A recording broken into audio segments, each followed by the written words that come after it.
Bonsoir, bonsoir à tous. Merci de nous avoir rejoints pour cette session, la série Le Point Infectiologie, en partenariat avec la SPILF, la Société de pathologie infectieuse de langue française, et la revue Infectious Disease Now. Donc, nous sommes ravis de vous retrouver pour cette nouvelle session de webinaire sur le dépistage et les vaccins Covid. Donc, ce soir, nous avons le plaisir d'accueillir pour cette nouvelle session deux interventions pour faire le point sur les vaccins Covid. Nous remercions le professeur Anne-Geneviève Marcelin et le docteur Nathan Pfeiffer-Smadja pour leur présence ce soir. Nous avons le plaisir avec le professeur Anne-Geneviève Marcelin de démarrer cette session sur les tests pour le diagnostic et le dépistage de la Covid, considérations virologiques et utilisation clinique. Bonsoir, professeur Marcelin, bienvenue. Bonsoir, merci. Je vais vous laisser la main à présent pour faire votre intervention, D'accord. pour que vous puissiez partager votre écran. Si vous Ah, souhaitez poser des questions pour nos participants, vous pouvez utiliser la petite box Q&A, QR, qui se trouve au bas de votre fenêtre. en fait, il faudrait me laisser ah voilà, c'est bon, parce que j'avais Voilà, pas la main pour le pour le partage partage d'écran d'écran. et c'est fait. Vous allez me dire, si c'est bon. Oui, à présent, voilà, en plein écran, c'est parfait. Parfait. Eh ben, écoutez, je vous remercie beaucoup. Donc, merci de m'avoir, invitée à vous parler donc de dépistage et de diagnostic, de la COVID-19. Alors d'abord, je voudrais faire des petits rappels, sur la différence entre, diagnostic et dépistage parce que c'est important. On ne va pas utiliser forcément les mêmes tests, dans les 2 situations. Ensuite, je vais vous parler donc des différents tests, moléculaires, antigéniques, sérologiques et un peu de séquençage, hein. Dans l'actualité, variant, c'est important et je vous parlerai aussi, hein, également un peu de prélèvements, alternatifs. Alors, en ce qui concerne le diagnostic et le dépistage, heu, quand on va faire du diagnostic, hein, de l'infection Covid-19, on va s'adresser à des personnes qui sont, symptomatiques et au cas contact et le test qui est recommandé, c'est la RT-PCR, donc sur prélèvement nasopharyngé. Dans le cadre du dépistage où on va se situer donc, plutôt dans une échelle large, des opérations ciblées sur un grand nombre de personnes ou des populations cibles, on va pouvoir, tolérer parfois des tests qui ont une moindre sensibilité par rapport à la RT-PCR sur prélèvement nasopharyngé, va être compensée par une meilleure acceptabilité, du prélèvement, puisque le prélèvement nasopharyngé, est quand même, assez, désagréable et finalement, ces 2 approches, hein, diagnostic et dépistage sont complémentaires. Elles doivent être, faites bien sûr en parallèle. Alors pour le diagnostic donc du virus, de l'infection à SARS-CoV-2, bon, vous savez qu'il y a 2 grandes façons de diagnostiquer, une infection. Soit on va faire un diagnostic direct, c'est vrai qu'on va détecter un des composants viraux, pendant la phase aiguë, ou alors on va faire du diagnostic indirect et à ce moment-là, on va rechercher des anticorps qui sont, dirigés contre les composants viraux. Alors lors du diagnostic, direct, vous voyez que, lors de la phase, hein, de réplication, du virus, eh bien, selon les techniques, on va couvrir certaines périodes qui vont être plus ou moins, courtes. Par exemple, si on veut isoler le virus, eh bien, il va falloir se situer au moment du pic de réplication virale. C'est la technique finalement qui va être la moins sensible. Ensuite, une technique qui va être un petit peu plus sensible, c'est la détection des antigènes viraux. On va en reparler par la suite. Et puis, ce qui est le plus sensible, eh bien, c'est le diagnostic par RT-PCR, qui va couvrir une période donc plus, importante. Donc, que ce soit des PCR qui soient spécifiques, du SARS-CoV-2, mais également les techniques qu'on appelle multiplex qui peuvent détecter le génome de plusieurs virus à la fois. Et puis ensuite, le diagnostic, donc indirect qui va être un peu plus tardif, euh, lorsque les anticorps vont apparaître, généralement à partir du 10e jour après l'infection. Donc, je vous reparlerai après des différents tests diagnostiques et des anticorps, des tests qui permettent de détecter les anticorps dits neutralisants. Alors, dans l'infection à SARS-CoV-2, donc la période d'incubation, elle est en médiane de 5 jours. Ça peut aller de 2 à 14 jours. Et donc, la période de contagiosité, hein, ça va être vraiment pendant en gros, pendant les 7 premiers jours, hein, lors du pic de charge virale, en sachant qu'on va pouvoir détecter de l'ARN viral même avant l'apparition des symptômes, jusqu'à 2 jours avant l'apparition des symptômes. Et cet ARN viral va être pouvoir détectable parfois jusqu'à plus de 4 semaines après le début des symptômes. Cela dit, toutes les études où on a essayé de remettre en culture du virus à partir de prélèvements respiratoires, cette remise en culture est extrêmement rare après 8 jours. Donc, on estime vraiment que la période de contagiosité, elle est importante, hein, juste avant l'apparition des symptômes et jusqu'à 7 jours après l'apparition des symptômes. Et donc, il y a un consensus maintenant qui a été écrit en collaboration avec la SFM et le CNR, où on a établi un seuil de charge virale à partir duquel il y avait un faible risque de contagiosité. Il y a un consensus pour définir ce seuil à 33 CT, qui est le seuil à partir duquel la PCR se positive. Donc la RT-PCR SARS-CoV-2, qui est la méthode de référence, hein, pour faire le diagnostic de l'infection. Donc je vous l'ai dit, ça se fait chez les asymptomatiques, les cas contacts. On détecte la présence de virus également pendant la phase présymptomatique et pendant ce pic de charge virale lors de la première semaine. Ce qui veut dire qu'on peut avoir bien sûr des faux négatifs quand les symptômes, par exemple, sont récents. Ça peut être lié à la qualité du prélèvement. Est-ce que parfois le prélèvement n'est pas correctement fait? Parfois la charge virale est également trop faible. On va pouvoir ne pas détecter d'ARN. Et à ce moment-là, lorsqu'on a une forte suspicion clinique d'infection, eh bien, il va falloir renouveler le prélèvement et refaire le test. On a également des faux négatifs qui peuvent survenir lorsque les symptômes durent depuis plus de 8 jours ou plus, puisque à ce moment-là, la réplication virale est parfois limitée au prélèvement respiratoire profond, puisque lors de l'infection, en fait, le virus va rentrer, hein, par les voies aériennes supérieures et puis parfois, progressivement descendre au niveau plus profond. Et donc, il y a des méta-analyses qui montrent que dans 10% des cas, lorsqu'on fait un prélèvement respiratoire euh, euh, euh, haut, eh bien, on peut très bien ne pas détecter de virus, alors on peut en détecter dans un prélèvement respiratoire profond. Donc ça, il faut l'avoir en tête également. Alors, les différentes techniques de RT-PCR, il y en a énormément. Vous voyez, ça, c'est un exemple, hein, juste sur celles qu'on utilise dans mon laboratoire à la Pitié-Salpêtrière. Chacune de ces techniques a des avantages et des défauts.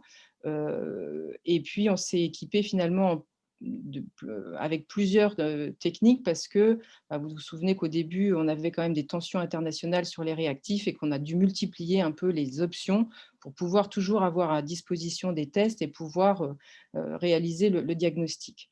Donc, il y a des techniques multiplex qui sont rapides, en 45 minutes. On va pouvoir détecter donc à la fois le SARS-CoV-2, mais d'autres virus respiratoires comme la grippe, le VRS et d'autres virus. Des techniques là, ultra rapides avec des lampes PCR en 10 minutes qui sont un tout petit peu moins sensibles et qui sont des tests unitaires, mais qui nous rendent beaucoup de services, par exemple dans les services d'urgence et lorsqu'on reçoit aussi des urgences dans les laboratoires. D'autres techniques de RT-PCR semi-rapides qui donnent des résultats en 2 heures, et puis des automates très gros débit qui peuvent faire 46, 96 PCR en une fois sur des gros automates ici que vous avez en photo là, et qui donnent des résultats en 3 heures.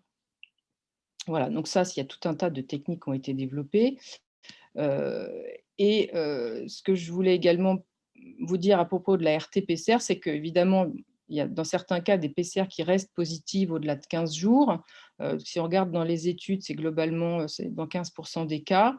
Il n'y a pas de preuve clinique ou in vitro d'infectiosité, hein, sur ces charges virales qui restent de manière persistante au-delà des 15 jours.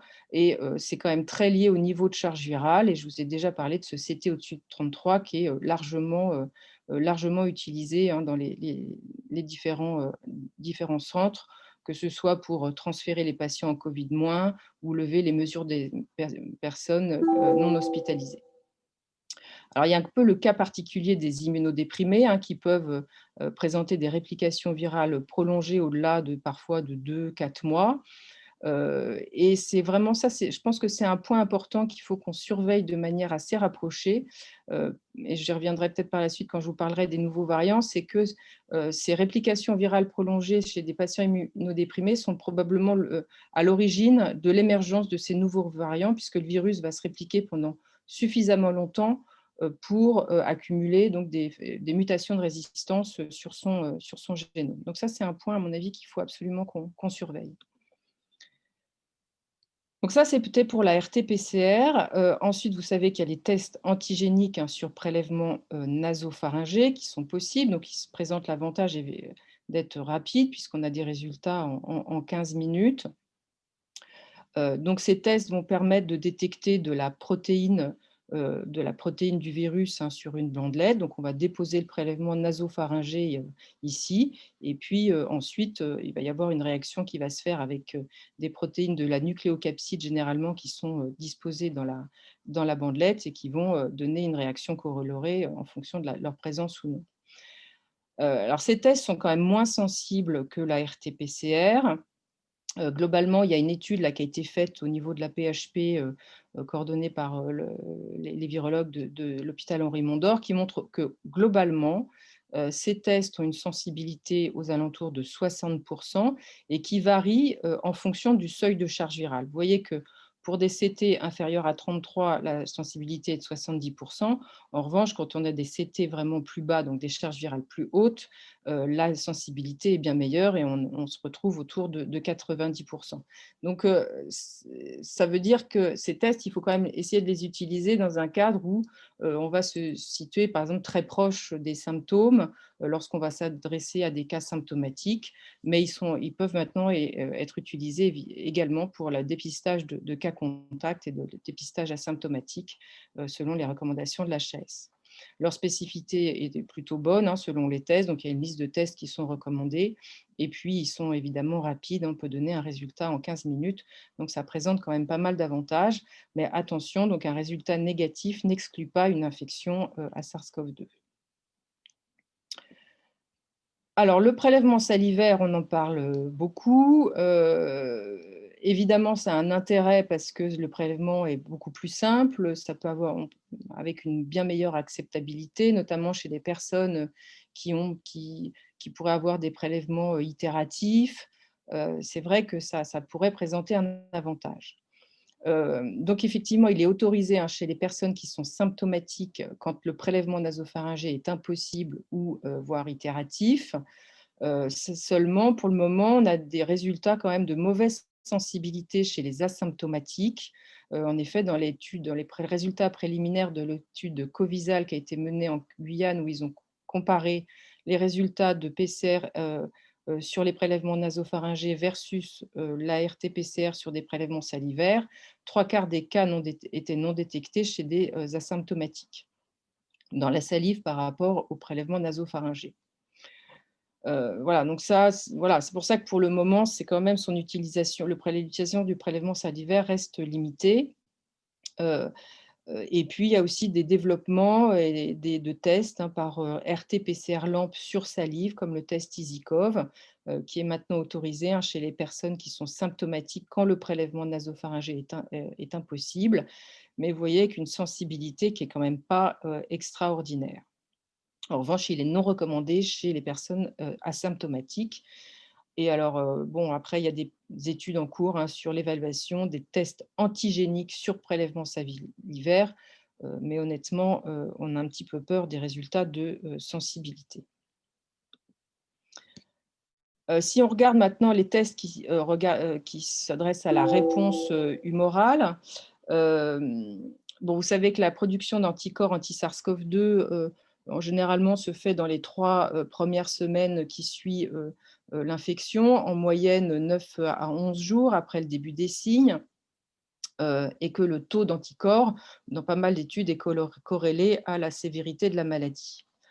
Ce qui nous intéresse en ce moment quand même, c'est la production, c'est l'étude des anticorps neutralisants, hein, qui arrive également dans les 2 à 3 semaines après les débuts des signes cliniques, puisque ce sont les anticorps, hein, qui vont nous protéger vis-à-vis d'une infection ou d'une réinfection.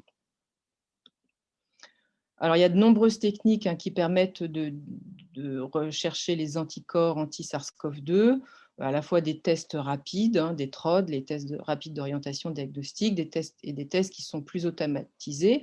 Il y a des tests qui sont qualitatifs et d'autres qui sont quantitatifs. Alors évidemment, les tests quantitatifs, ça va nous intéresser beaucoup pour le suivi post-vaccinal.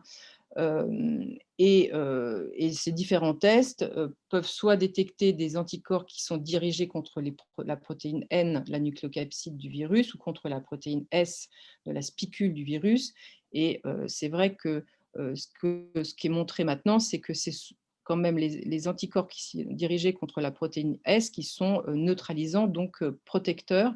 Pour le moment, on n'a pas vraiment encore de corrélats de protection, hein, qui sont définis, et on ne sait pas trop encore combien de temps vont durer ces anticorps.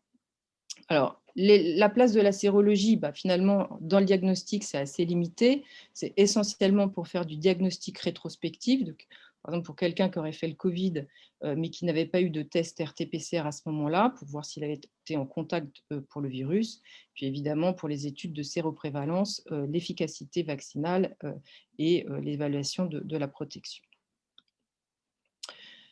Alors un mot quand même sur les variants, parce qu'en ce moment, quand même, c'est une actualité assez importante. Vous savez que donc il y a eu l'émergence d'un variant qu'on appelle VOC 2022-01 au Royaume-Uni. Il a commencé à circuler fin septembre, et la souche a été caractérisée donc en décembre au Royaume-Uni, et avec plusieurs maintenant de dizaines de milliers de cas. Un virus en fait qui diffère quand même de la souche d'origine, hein, de Wuhan, avec 23 substitutions nucléotidiques, donc beaucoup de mutations. Et surtout, ce qui a été important, c'est qu'il y avait très peu dans les banques de données, il y avait très peu de formes intermédiaires entre ce variant et les autres virus qui étaient en circulation. Il est apparu comme ça, pas progressivement, mais un peu d'un coup. Et l'hypothèse, c'est qu'effectivement, il y a eu peut-être à l'origine un patient immunodéprimé qui a répliqué pendant un certain temps avec un virus qui a accumulé des mutations, et c'est ce virus ensuite qui s'est transmis et qui a diffusé partout au Royaume-Uni.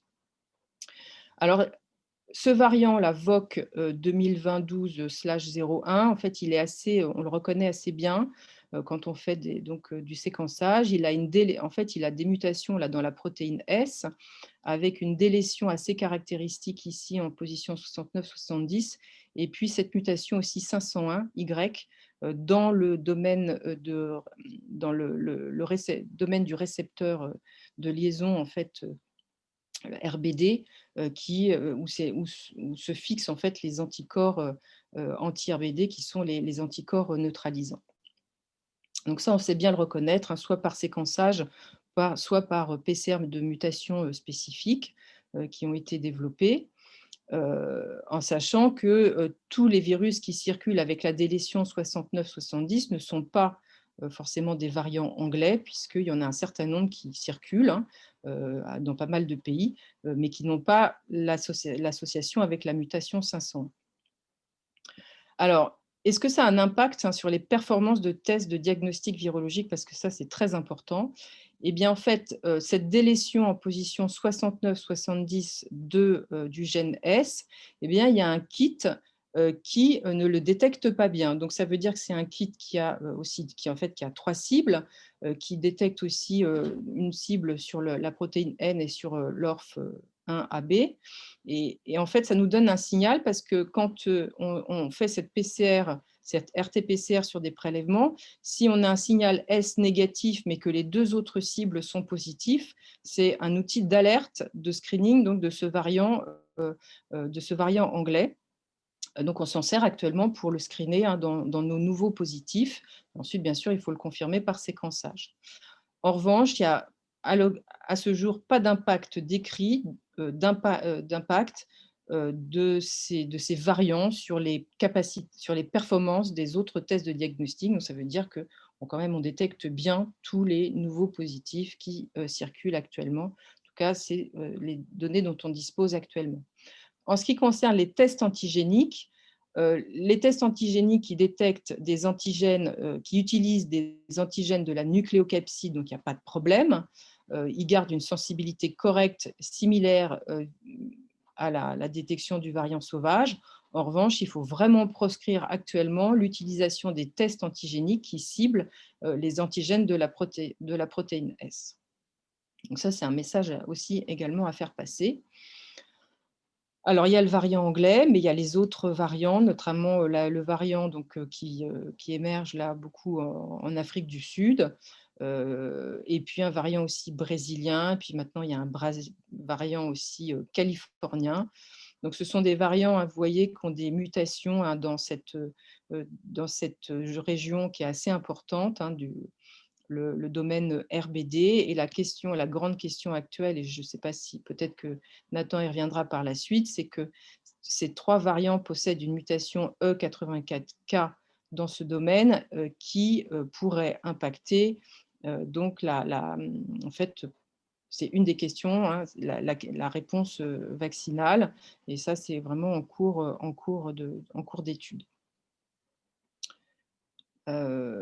Voilà, donc pour les nouveaux variants, effectivement, il y a de l'émergence actuelle de pas mal de nouveaux variants depuis l'automne. Ce qui a été montré, c'est que ce variant britannique, donc, et d'Afrique du Sud, ont une réplication virale quand même plus élevée, une transmissibilité accrue, pas d'argument pour une sévérité plus élevée. Il y a des questions qui se posent sur la sensibilité donc, aux anticorps neutralisants pour les variants qui portent cette mutation 484.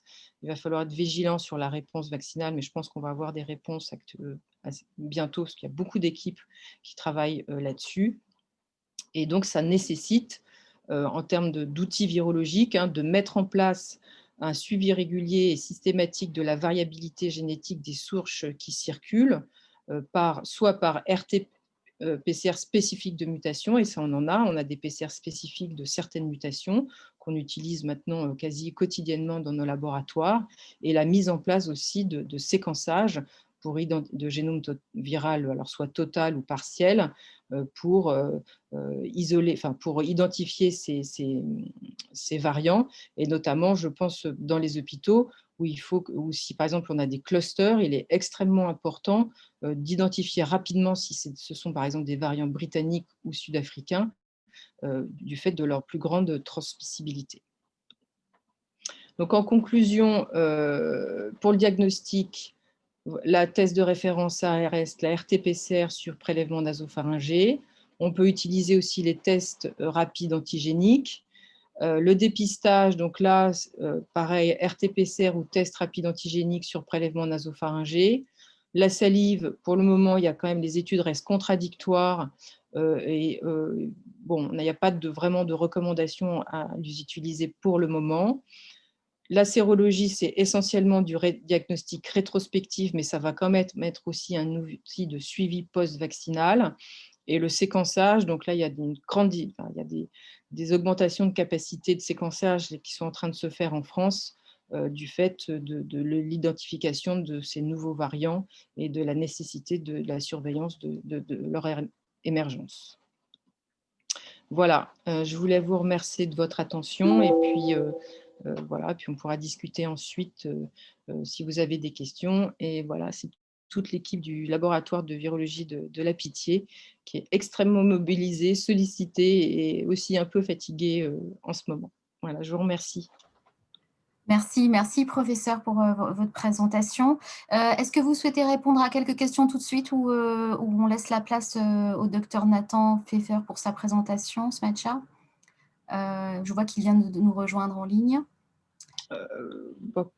S'il est prêt, on peut peut-être démarrer et puis on discutera juste après. Juste après, je pense que ce sera peut-être mieux. D'accord, très bien. Alors du coup, je vais pouvoir l'introduire. Est-ce que voilà, j'ai repartagé mon écran. Donc docteur Fevers-Madja, à présent, merci de nous avoir rejoints. Nous allons pouvoir vous laisser la parole sur l'autre thème de cette session, la vaccination anti-Covid en pratique concrète.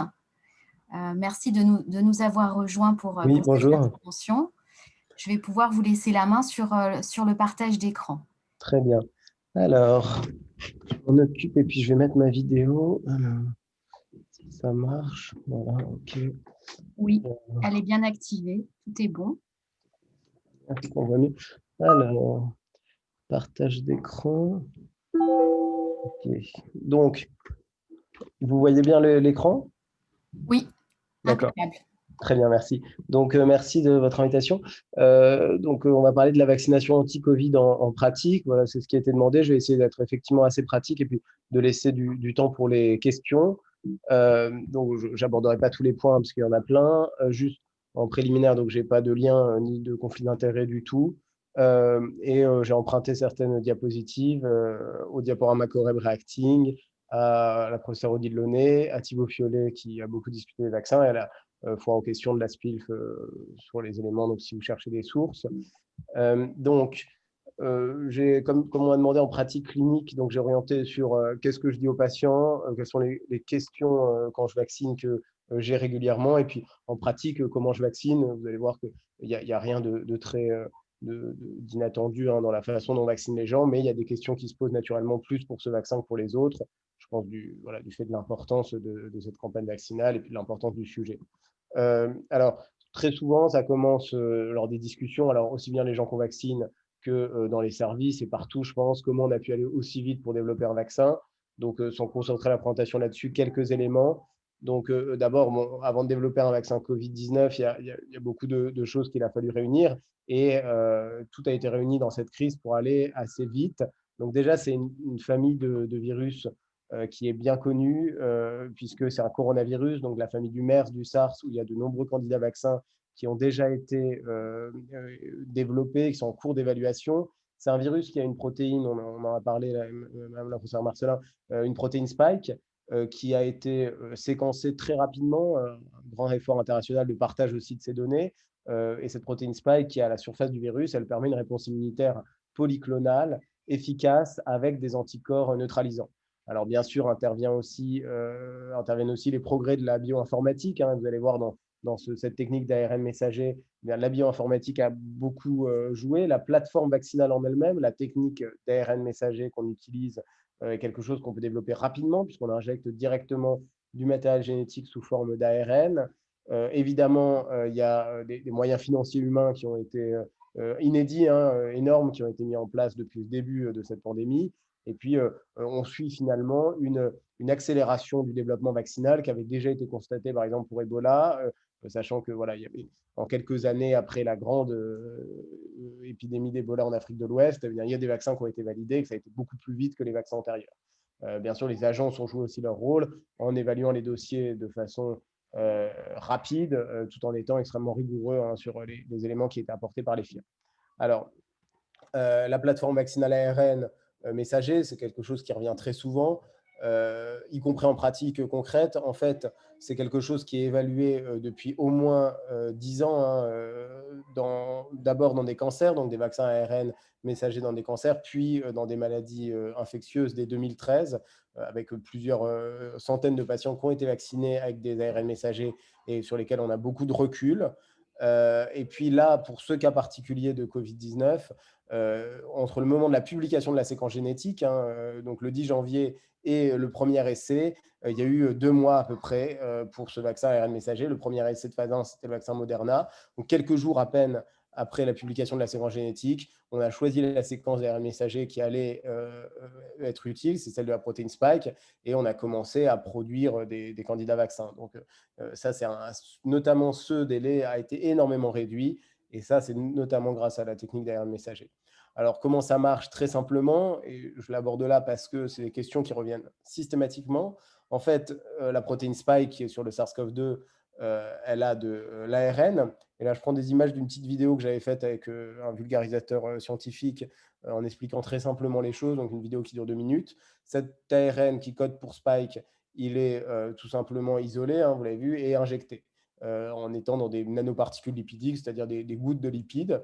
Une fois qu'il a injecté cet ARN, eh bien, en fait, on va, alors j'ai zappé quelque chose, il va être utilisé directement par nos cellules, par la machinerie cellulaire nos ribosomes, pour produire la protéine spike, qui est ensuite à la surface des cellules humaines et contre laquelle on va s'immuniser, tout simplement. Donc, on utilise la machinerie des cellules humaines pour produire spike. Donc, pas de risque d'infection, puisqu'on n'injecte pas du virus, on injecte un petit bout de son ARN. Pas de risque d'intégration dans l'ADN qui est en sécurité dans le noyau et qu'on ne peut pas rétro-transcrire, hein. Et puis ensuite, la réponse immunitaire est faite bien sûr d'anticorps et une réponse dite cellulaire, et ça je pense c'est important. Lorsqu'on mesure les anticorps, on évalue une partie de la réponse immunitaire, donc c'est-à-dire les anticorps, mais il y a aussi toute la réponse immunitaire qui n'est pas cellulaire, qui n'est pas anticorps, c'est-à-dire les cellules et notamment les lymphocytes cytotoxiques. Alors, ce vaccin, est-ce qu'il est efficace? Est-ce qu'il est sûr? Donc, si on parle du vaccin, on va parler des 2 principaux vaccins qu'on va être amené à utiliser là rapidement. Le vaccin Pfizer-BioNTech, qui a été évalué par une phase 3 récente. Donc, sans rentrer dans les détails, mais ce qu'on peut apporter comme données, c'est que c'est une évaluation sur une phase 3 avec plusieurs dizaines de milliers de participants. Quand on regarde précisément, et cette figure, je pense que vous l'avez vu, l'efficacité, on voit que dans le groupe vaccinés contre le groupe non vacciné, eh bien, il y a très tôt une dissociation des courbes des cas de Covid, avec un groupe non vacciné où les cas Covid montent, hein, ça on le voit sur la courbe bleue, et puis les cas dans le groupe vacciné restent très rares. Et ça, il faut bien noter que ça intervient, vous voyez, la dissociation de la courbe, elle se fait vers J14, donc c'est 2 semaines après la vaccination. Très important parce qu'il n'y a pas lieu de s'étonner à chaque cas qui intervient dans les semaines suivant la vaccination, puisque la protection n'est pas encore acquise. Voilà, et puis bien sûr des effets indésirables hein, qu'il faut savoir décrire, et ça en pratique, il faut en parler aux gens. Alors les effets indésirables sont surtout chez les personnes jeunes, également chez les personnes plus âgées, mais la réponse immunitaire chez les personnes plus âgées étant un peu moins virulente, on va dire active, eh bien les effets indésirables sont un peu moins présents. Et là, si on regarde pour le vaccin de Pfizer, qu'est-ce qui intervient régulièrement? Des maux de tête, 50%, vous voyez, bon, dans le groupe placebo, on en a 24%, hein, d'où l'intérêt d'un groupe placebo pour comparer, de la fatigue, donc jusqu'à 60%, et puis douleur aussi d'injection, jusqu'à 80-85% selon les vaccins. Donc voilà, ce qu'on dit très simplement, c'est vous risquez d'avoir mal là où on injecte après les 2 doses. Vous risquez d'avoir des symptômes généraux dans la majorité des cas modérés, maux de tête, un peu de fièvre et des douleurs musculaires, des douleurs articulaires. Le vaccin Moderna, on est finalement très proche, hein. Pareil, une phase 3 qui a été publiée récemment dans le journal, le New England Journal of Medicine, plusieurs dizaines de milliers de participants. Et sans détailler, ce qui est intéressant peut-être, et je voulais le signaler parce qu'on en parle beaucoup, ça reste des données préliminaires, mais c'est d'intérêt, c'est sur la détection des cas asymptomatiques, puisque vous savez que ces vaccins, ce qu'on a montré dans les phases 3, et c'est leur objectif, c'est de montrer que ça prévient la maladie Covid, donc les symptômes liés à l'infection SARS-CoV-2, mais ce qu'on ne sait pas, c'est si ça prévient l'infection SARS-CoV-2 asymptomatique, celle qui existe et qui participe à la transmission. Et donc, dans ces essais Moderna, dans le groupe vacciné après la première dose, il y avait 14 infections asymptomatiques, et dans le groupe placebo, qui était de taille équivalente, il y en avait 38. C'est ce qui a fait dire qu'il y avait une certaine efficacité après la première dose pour prévenir l'infection asymptomatique. Ça reste à confirmer après la deuxième dose et c'est des données préliminaires. Donc, pour plusieurs raisons, on ne peut pas encore affirmer ça de façon aussi assurée qu'on affirme que ça prévient la maladie. Donc, on a des tableaux, et ça, notamment, c'est pris à Thibaut Fiolet, donc entre vaccins Pfizer et Moderna, des petites différences à connaître, hein, mais globalement, Pfizer, c'est 16 ans et plus, Moderna, c'est 18. Les essais cliniques vaccinaux chez les enfants sont en cours. L'efficacité vaccinale est de 95% dans les 2 cas. Les conditions de conservation sont un peu différentes, mais là, je n'ai pas mis le focus sur les conditions de conservation lors de cette présentation. Et puis, les effets indésirables sont de la même nature et avec des fréquences à peu près similaires. Là, voilà, j'ai mis un tableau Pfizer et Moderna, on est plus de 80% de douleurs aussi d'injection avec les deux, et puis des symptômes généraux, selon les symptômes, entre 10 et 30%. Comment est-ce que ça va se passer en pratique? Je pense que je vais passer sur les conditions de conservation et d'utilisation. Il y a un guide qui a été fait là, par quelqu'un qui s'appelle le docteur Eric Billy, qui est excellent pour la conservation et la reconstitution du vaccin. Alors, en pratique concrète, la reconstitution, elle est faite après décongélation au frigo, au réfrigérateur. Euh, donc, il y a plusieurs étapes. Je ne suis pas sûr que là, on va détailler l'ensemble du guide, hein, mais il y a plusieurs étapes qu'il faut respecter de façon à ce que ce vaccin soit utilisé dans les conditions optimales. Et notamment, c'est ça qui va permettre le respect de ces étapes et de ces règles, va permettre d'utiliser 6 doses au lieu de 5. Attention, on a beaucoup de retours, ce n'est pas évident. Ça demande des infirmières formées, ça demande les bonnes seringues, donc qui ont un espace mort extrêmement faible, ça demande la bonne technique, et ce n'est pas systématique pour l'instant. On aimerait que ça le soit, mais je pense que ça demande peut-être plus de formation et plus de matériel adapté, de façon à pouvoir tirer les 6 doses de chaque flacon. Donc voilà, il y a encore des endroits où on arrive à ne prendre que 5 doses, et puis ça dépend aussi des flacons. Donc je pense qu'on en a parlé un peu. Pfizer a dit maintenant qu'il y avait 6 doses par flacon. C'est un peu discutable, hein, puisque ce n'est pas systématiquement le cas, y compris avec des gens expérimentés. Donc voilà, le message, hein, c'est que c'est de l'ARN messager dans des gouttes lipidiques, donc c'est extrêmement fragile. Il faut absolument prendre un grand soin avec ces flacons, ne pas les secouer, les retourner pour mélanger pour mélanger le flacon. Donc c'est vraiment à manier avec délicatesse. Ensuite, une fois qu'on a reconstitué les aiguilles et les seringues de vaccin, comment on vaccine? Bien, on vaccine comme pour une injection intramusculaire habituelle. On ne fait pas de pli, vous avez dû suivre un peu ce débat. On tend la peau, on pique perpendiculaire dans le deltoïde et on vide la seringue dans le deltoïde. Attention, les patients sous anticoagulants peuvent être vaccinés en intramusculaire dans le deltoïde avec une aiguille, si possible, fine de 25 gauge et de 25 mm, comme ceux qui ne sont pas sous anticoagulants. Après la vaccination, c'est assez simple parce que le principal risque de ces vaccins à ARN messager en termes de gravité, je ne parle pas en termes de fréquence, c'est le risque allergique. Environ une personne sur 100 000, dans la très grande majorité des cas, des gens qui ont des lourds antécédents allergiques et qui ont déjà fait des réactions anaphylactiques peuvent présenter une réaction allergique sévère après le vaccin, et ça nécessite une surveillance de 15 à 30 minutes après la vaccination. Alors, sans rentrer dans les détails, ça c'est un tableau réalisé par le service de Tenon d'allergologie à la PHP qui a détaillé les différentes situations. Mais globalement, ce qu'il faut retenir, c'est que le vaccin est contre-indiqué uniquement chez les gens qui ont déjà fait une allergie sévère à un des composants du vaccin, et notamment le polyéthylène glycol, ou qui ont déjà fait une réaction allergique sévère à la première dose, évidemment. Dans tous les autres cas, on peut en général vacciner avec une durée de surveillance qui varie un peu. Et dans certains cas, on peut demander un avis à un allergologue avant. Mais globalement, les contre-indications sont rarissimes. C'est-à-dire, ça représente une partie infime de la population. Et pour la très grande majorité des allergiques, il n'y a pas de problème. Donc, ce risque d'allergie a un peu parfois inquiété les gens. Il y a des gens qui demandent, j'ai un asthme, est-ce que je peux être vacciné? J'ai fait une allergie aux fruits de mer, etc. Tout ça, c'est OK, il n'y a aucun souci. De la même façon, il n'y a aucun souci chez les gens qui sont atteints de maladies auto-immunes, puisque ça faisait partie de la population évaluée dans les essais cliniques de phase 3. Il n'y a pas de contre-indication à vacciner. Et de toute façon, le suivi des effets indésirables se fera selon le mécanisme habituel de la pharmacovigilance, c'est-à-dire les médecins feront remonter les effets indésirables aux centres régionaux de pharmacovigilance s'il y a lieu. Voilà. La deuxième dose se fait pour le vaccin Pfizer-BioNTech entre 21 et 42 jours selon les recommandations du ministère. Et pour le Moderna, je n'ai pas l'intervalle. L'intervalle dans les essais cliniques, c'est de 28 jours. Et on va voir quel est l'intervalle adopté pour la deuxième dose selon la stratégie nationale. Les nouveaux variants, ça tombe bien, on en a bien parlé. En fait, très simplement, en termes imagés, un variant, comme le évoque Royaume-Uni, les zones rouges sont mutées et toutes les zones grises sont conservées.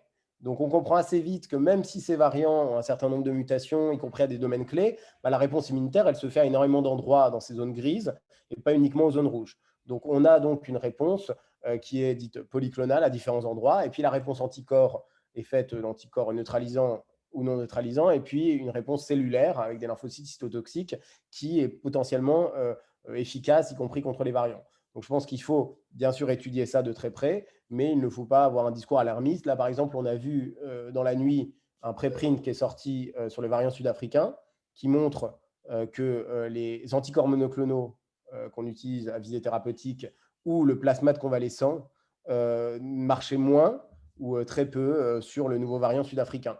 Et donc voilà, ça c'est une chose. Et puis on est passé directement dans certains médias à le vaccin ne marche pas. Et même dans le préprint, ils le présentent comme ça, en disant que ça, alors que c'est un énorme saut, je veux dire, entre des études in vitro sur les anticorps monoclonaux thérapeutiques sur un variant et la réponse chez l'être humain, chez un patient qui est polyclonal, cellulaire et humoral à un variant suite à un vaccin, bah, il y a un énorme saut et ça va nécessiter des études dans ce contexte afin de pouvoir répondre à cette question. Donc voilà, peut-être sujet d'intérêt, sujet éventuellement de préoccupation, mais pour l'instant, aucune donnée qui laisse craindre une non-efficacité du vaccin.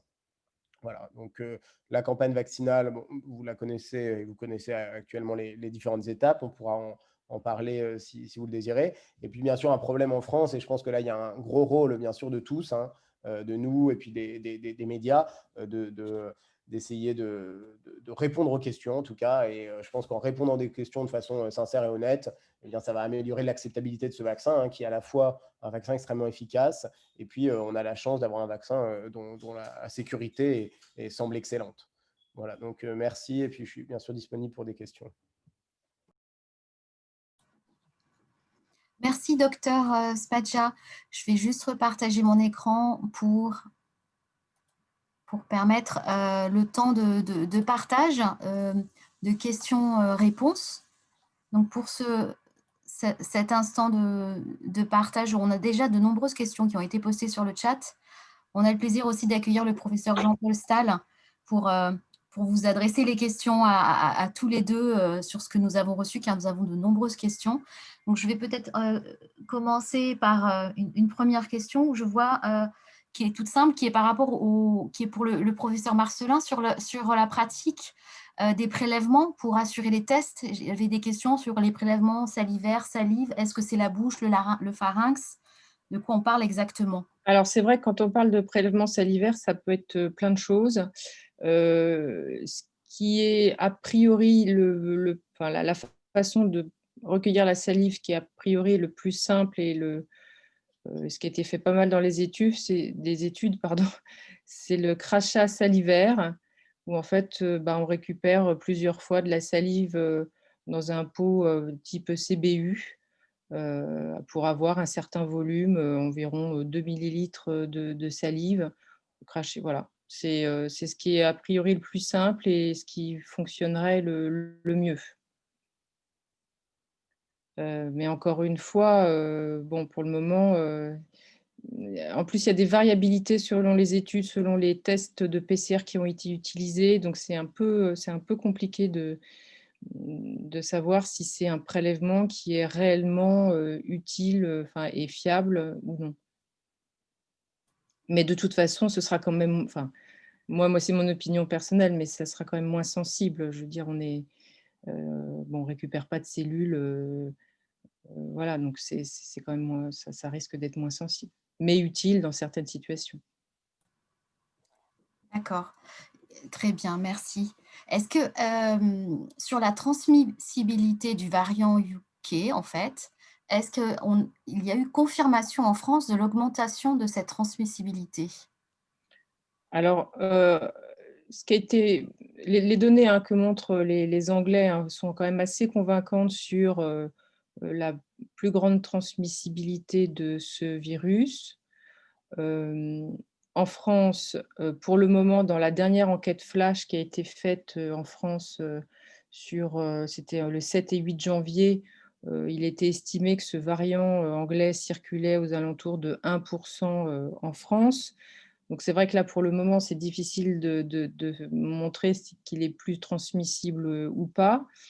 L'enquête flash va être refaite là sur les 26-27 janvier, donc pour voir justement est-ce que il a émergé plus en France et ce qui circule beaucoup plus, ce qui pourrait suggérer qu'il se transmet plus, parce que si ça va vite, c'est quand même il se transmet potentiellement plus.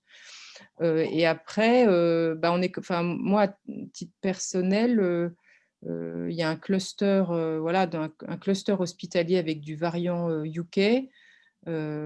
Et avec quand même un nombre de personnes, à la fois de patients et de personnel assez impressionnant et qui continue et qui grossit. Donc, bon, voilà, je n'ai pas de données chiffrées, mais bon, pas de raison qu'il s'il se transmet plus en Angleterre, pourquoi il ne se transmettrait pas plus en France, quoi. Oui, oui, du coup, effectivement, là, pour le coup, j'ai une autre question sur cette contagiosité. Est-ce que pour les personnes, vaccinées, est-ce qu'on j'ai une personne qui demande si la personne peut être porteur encore après avoir été vaccinée, ou est-ce que cela correspond aux 14 premiers jours après la vaccination due à l'infection? Donc c'est ouais, tout à fait. Donc c'est ce que j'essayais d'expliquer. Donc, il y a évidemment, dans les 14 jours après, la vaccination, on peut considérer que c'est comme si on n'avait pas de protection. Donc on reste, à risque, de maladie Covid, y compris de maladies sévères, on reste à risque d'infection asymptomatique. Après 14 jours apparaît, une réponse immunitaire et donc une forme de protection, contre, le SARS-CoV-2. Cette forme de protection, il est montré qu'elle est efficace pour prévenir la maladie Covid-19, c'est-à-dire l'infection accompagnée de symptômes, et y compris la maladie sévère, c'est-à-dire l'infection accompagnée de symptômes qui amène à être hospitalisé ou en réanimation. Ce qu'on ne sait pas encore affirmer, c'est est-ce que cette protection, après 14 jours, elle permet d'éviter l'infection, c'est-à-dire l'arrivée du SARS-CoV-2, et y compris les cas qui sont infectés et qui ne développent pas de symptômes. Ça, on ne peut pas dire actuellement si ce vaccin empêche ces cas d'infection asymptomatique. On a les données préliminaires de Moderna qui vont dans le sens de la réponse oui, mais qui ont plusieurs limites un peu techniques, là, dont on ne va pas parler là, qui laissent suggérer une prévention de l'infection, mais je pense que ça nécessite des données plus solides. Ce qu'on sait, c'est que dans les essais cliniques de phase 3 Pfizer, ils n'ont pas fait de dépistage PCR large des 40 000 participants.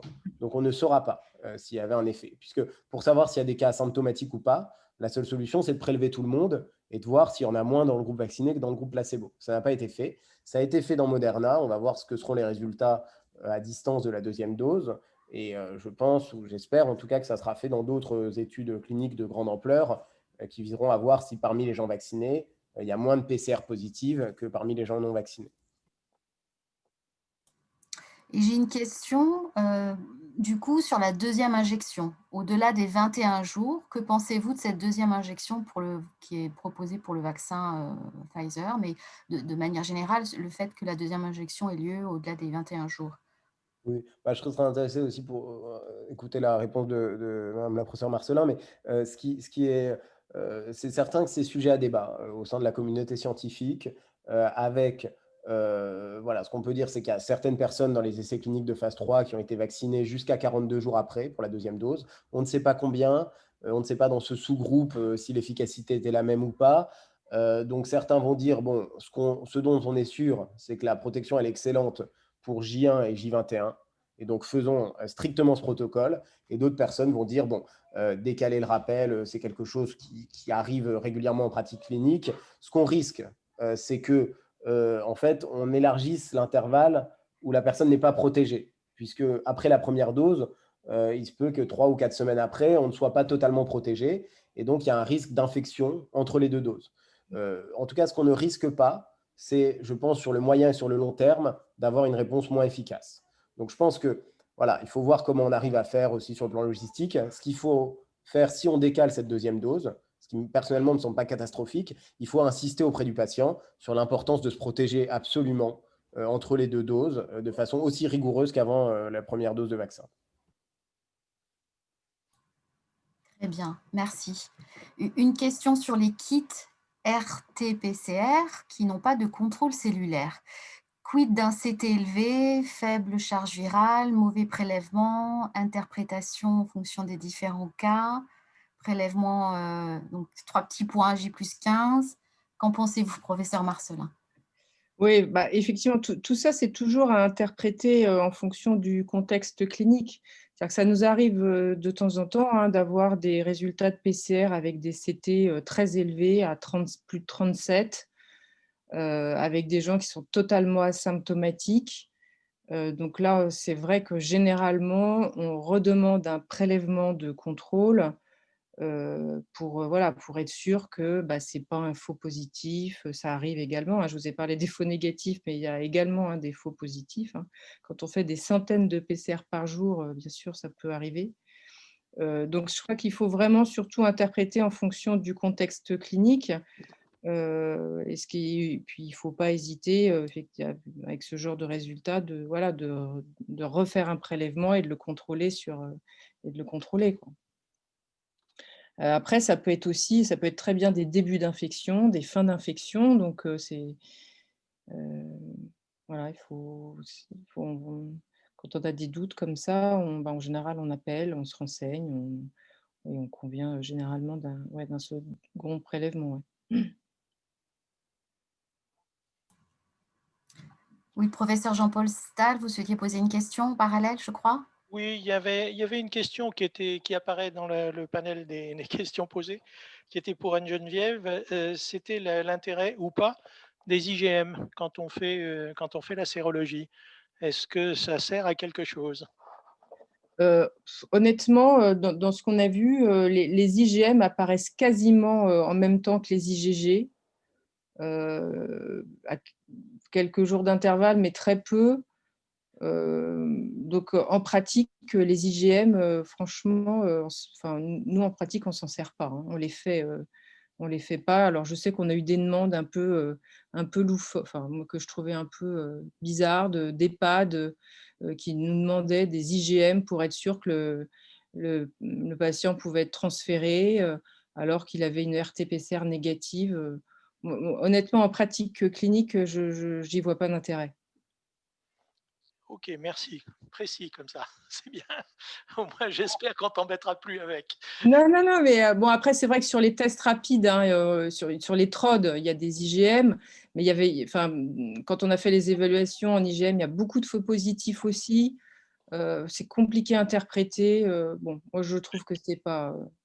Sur tous les TROD qu'on a fait où il y avait des IgM, la plupart, quand on a fait des RT-PCR derrière pour vérifier que c'était une infection très récente, c'était négatif. Donc, bon, peu d'intérêt.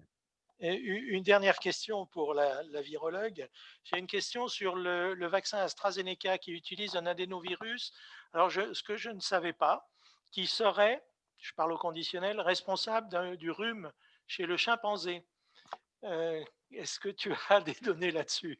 Je sais que c'est un adénovirus de chimpanzé, voilà, ça je sais, mais alors honnêtement, je ne peux pas te répondre sur le fait qu'il puisse donner un rhume chez le chimpanzé. Je ne sais pas.